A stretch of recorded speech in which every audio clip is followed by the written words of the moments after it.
Si jago merah mengamuk. Sebuah dapur kayu yang berada di Jalan Basuki Rahmat menjadi korban. Api yang berkobar besar menimbulkan kepanikan warga, khususnya yang berada di dekat lokasi.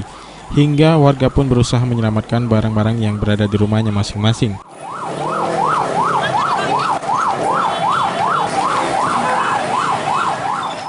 Menurut pengakuan Syukur, saat kejadian ia sedang berada di simpang Polda.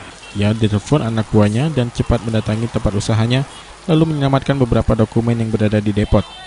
Ditambahkan Syukur, penyebab kebakaran diduga karena hubungan arus pendek. Cerita itu tukang aku, dia kan nelpon katanya kebakaran, dari mana, dari listrik katanya. Konslet gitu? Nggak tahu gitu konslet apa dari listrik. 20 miliar ada. 20 miliar? Itu berapa ratus kok begitu? Banyak ya. Selang beberapa menit kejadian, beberapa unit mobil pemadam kebakaran Palembang dan dari Polda Sumsel datang ke lokasi. Petugas pun berusaha menjinakkan si jago merah. Namun karena kobaran api besar dan barang-barang yang terbakar adalah kayu, akhirnya petugas pun harus berusaha keras.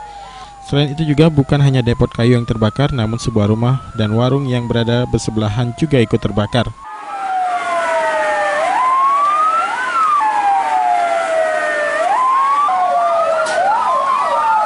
Polisi dari Polsek Kemuning yang dipimpin langsung Kapolsek AKP Hikmat Solihin mendatangi lokasi kejadian dan melakukan pengamanan.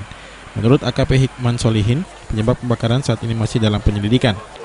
Depot kayu punya Pak Haji Syukur. Asal muasal apinya? Informasi awal dari laporan itu dari dalam, namun belum tahu asal dari mana, mungkin masih dilidik. Dari kejadian kebakaran ini, menimbulkan seorang korban harus dilarikan ke rumah sakit Bayangkara.